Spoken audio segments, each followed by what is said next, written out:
नमस्कार दोस्तों, हमारे YouTube चैनल में आपका स्वागत है। तो पीएम किसान 21वीं किस्त को लेकर के लाभुकों को नहीं मिला, उनके लिए एक बहुत ही बड़ी अपडेट यहाँ पे सामने आया हुआ है। तो जैसे कि पीएम किसान का अभी तक जो है कि 21वीं किस्त की जब से इस योजना को लाया गया है तब तक से लेकर के अब तक यहाँ पे 21वीं किस्त की राशि तक यहाँ पे मिल गया है। तो यहाँ पे 21वीं किस्त की राशि यहाँ पे देख सकते हैं कि पीएम किसान 21वीं किस्त की राशि को लेकर के यहाँ पे जो एक अपडेट सामने आया हुआ है। तो यहाँ पे देख सकते हैं कि नाम भी यहाँ पे 21वीं किस्त के बाद यहाँ पे सभी का नाम भी काटना शुरू हो गया। ये 12 प्रकार के किसानों को यहाँ पे जो है कि नाम काटा गया है। तो इसमें से यहाँ पे जो किसानों का नाम काटा गया है और इसमें से बहुत सारे किसानों को 18,000 रुपया एक साथ में मिलने वाला है। तो पैसा कब आएगा और क्या आपको करना है तो इस वीडियो में पूरा डिटेल से जानेंगे। तो जैसे कि देख सकते हैं कि इस दिन मिलेगा पैसा, तो यहाँ पे देख सकते जल्दी करें ये काम। तो क्या आपको करना है कि आपको जो है एक बार में 18,000 रुपया मिलने वाला है। तो चलिए हम इस वीडियो में पूरा डिटेल से जानने वाले हैं। दोस्तों, आप हमारे यूट्यूब चैनल पर पहली बार आए थे, प्लीज़ चैनल को सब्सक्राइब कर बेल आइकन दबा दीजिए ताकि सरकारी योजनाओं की छोटी बड़ी जानकारी सबसे पहले आप तक पहुंचे। तो चलिए देर न करते हुए वीडियो को स्टार्ट करते हैं। सबसे पहले यहाँ पे आपको स्क्रीन पर देखने को मिल रहा होगा कि देख सकते हैं इनको नहीं मिलेगा पीएम किसान का किस्त। मतलब कि यहाँ पे जो इन क्राइटेरिया को फॉलो नहीं कर रहा है उसको यहाँ पे जो है कि पीएम किसान का किस्त नहीं मिलने वाला है। तो सबसे पहले में आप यहाँ पे देख सकते हैं कि यहाँ पे जिनको 20वीं किस्त नहीं मिला है, मतलब कि अगर 20वीं किस्त की राशि अगर आपको नहीं मिला है, मतलब कि जैसे कि आपने पहले से ही अगर आपको लगातार किस्त मिल रहा है, तो अगर आपको 20वीं किस्त की राशि मिल गया है तो जो 21वीं किस्त की राशि सभी को मिल गया है उनको जो है बहुत ही जल्द मतलब कि मिलने वाला है, उसको एक साथ में यहाँ पे मिल जाएगा। उसके बाद यहाँ पे दूसरा नंबर में अपडेट यहाँ पे है कि दूसरा नंबर में इसको पैसा नहीं मिलने वाला जिनके परिवार में कोई भी सदस्य को एक मिल रहा है। मतलब कि देख सकते हैं जिन परिवार में एक सदस्य से अधिक सदस्य को, मतलब एक से अधिक सदस्य को मिल रहा है। मतलब कि जैसे कि ऐसा भी है कि बहुत ऐसे परिवार है कि पीएम किसान योजना का लाभ ले रहा है कि पति को भी मिल रहा है, पत्नी को भी मिल रहा है। तो इस स्थिति में अब यहाँ पे पैसा नहीं मिलने वाला है, उनको नहीं मिलेगा।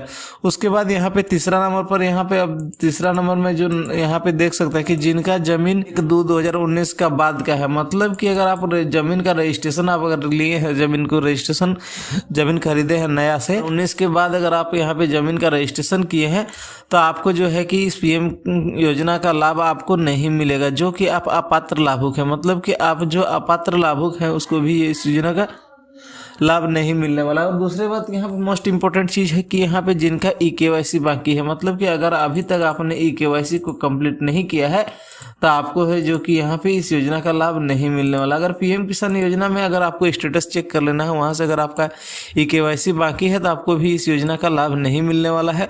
उसके बाद यहाँ पे देख सकते हैं कि जिनका लैंड सीटिंग यहाँ पे बाकी है, मतलब कि अगर आपका लैंड सीटिंग वहाँ पे स्टेटस में अगर नो दिख रहा है तो आपको है कि इस योजना का लाभ नहीं दिया जाएगा, इस योजना से आपको वंचित कर दिया जाएगा। उसके बाद यहाँ पे देख सकते हैं जिनके बैंक अकाउंट में DBT, मतलब कि हर एक सरकारी योजनाओं के कोई भी पैसा मतलब कि लेने के लिए आपका जो है बैंक अकाउंट में DBT होना बहुत ही जरूरी है। अगर आपके बैंक अकाउंट में DBT नहीं है तो भी आपको है पीएम किसान का किस्त आपको नहीं मिलने वाला है। उसके बाद यहाँ पे जो टैक्स पेयर है, मतलब कि अगर इनकम टैक्स आप अगर पे करते हैं तो आपको जो है इस योजना का लाभ नहीं मिलेगा। और सरकारी नौकरी वाले को नहीं मिलेगा, जैसे कि बहुत ऐसा है कि सरकारी नौकरी जिसका घर में है वो उसका घर में भी जो ही पीएम किसान योजना का लाभ ले रहा है तो उसको यह इस योजना का लाभ नहीं दिया जाएगा। उसके बाद यहाँ पे 10वें नंबर पर आप देख सकते हैं जिनको 1,000 या अधिक से रिटायर्ड पेंशन मिलता है, मतलब कि रिटायर्ड पेंशन अगर 10,000 से ज़्यादा अगर आपको मिलता है तो आपको इस योजना का लाभ नहीं मिलेगा। उसके बाद आप 11वें नंबर पर देख सकते हैं कि चार्टर्ड अकाउंट जैसे कि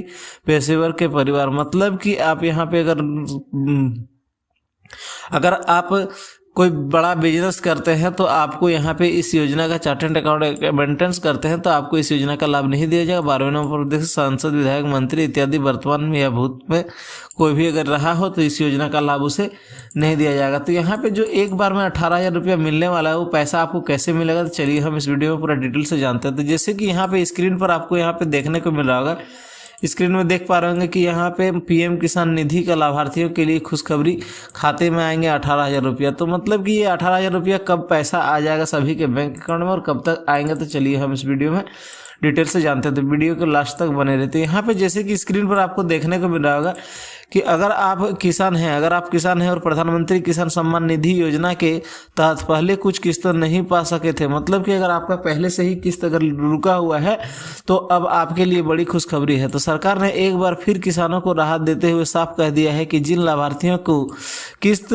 तकनीकी या दस्तावेजी कमी की वजह से अटक गई थी, उन्हें अब एक साथ में 12वीं से लेकर के 20वीं किस्त का भुगतान मिल सकता है, यानी कि कुल 18,000 रुपया सीधे आपके बैंक खाते में मिलेंगे। मतलब कि आप देख सकते हैं कि अगर आपको पहले से पैसा मिल रहा था और अगर आपका रुका हुआ है तो आपको एक साथ में यहाँ पे देख सकते हैं 12वीं से लेकर के यहाँ पे 20वीं तक, मतलब कि 9 किस्त आपको एक साथ में मिलने वाला है, जो कि आपका अमाउंट होने वाला है 18,000 रुपया आपके बैंक अकाउंट में क्रेडिट होंगे। तो इसके लिए आपको क्या करना होगा, तो आपको यहाँ पे इसके लिए कुछ करने की जरूरत नहीं है। आपको यहाँ पे कुछ त्रुटि है, उसको त्रुटि को आपको सही कर लेना। देख सकते हैं कि पिछले कुछ समय में योजना को पारदर्शिता बढ़ाने के लिए कई बदलाव किए गए हैं, जैसे कि 12वीं किस्त के लिए भूमि रिकॉर्ड का आधार से लिंक भूमि रिकॉर्ड को आधार से लिंक करना जरूरी था। उसके बाद यहाँ पे जैसे 13वीं किस्त के लिए आधार बेस्ड पेमेंट सिस्टम लागू किया गया। उसके बाद 5वीं किस्त तक पहुंचते EKYC को अनिवार्य बना दिया गया है। इस नियमों की वजह से अगर सत्यापन में देरी हुई और लाखों किसानों की किस्त अटक गई है, तो खासकर यहाँ पे उन राज्यों में जहां डिजिटल दस्तावेज अपडेट करने में समय लगा है। मतलब कि यहाँ पे आप साफ समझ सकते हैं, अगर आपको यहाँ पे 12वीं किस्त की राशि मिला है, उसके बाद अगर आपको नहीं मिला है तो यहाँ पे 12वीं किस्त की राशि के बाद यहाँ पे जो नियम को बदला गया था। तो 12वीं किस्त मिलने के बाद यहाँ पे भूमि रिकॉर्ड जो यहाँ पे लैंड सेटिंग जिसको कहते हैं, लैंड सेटिंग को यहाँ पे सिस्टम कर दिया।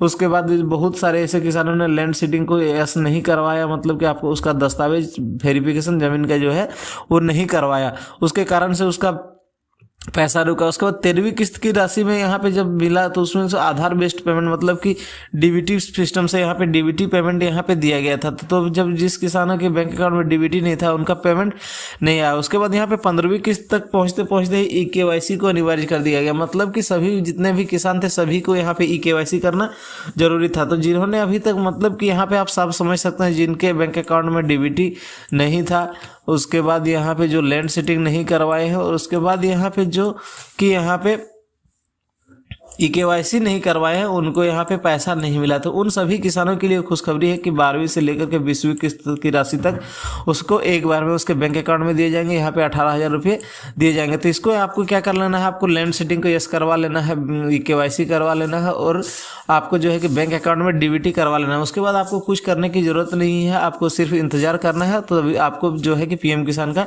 पैसा आपको मिल जाएगा। तो दोस्तों आज का जानकारी कैसा लगा कमेंट में जरूर बताइएगा। हमारे चैनल पर पहली बार आए थे प्लीज चैनल को सब्सक्राइब कर बेल आइकन दबा दी ताकि सरकारी योजनाओं की छोटी बड़ी जानकारी सबसे पहले आप तक पहुंचे।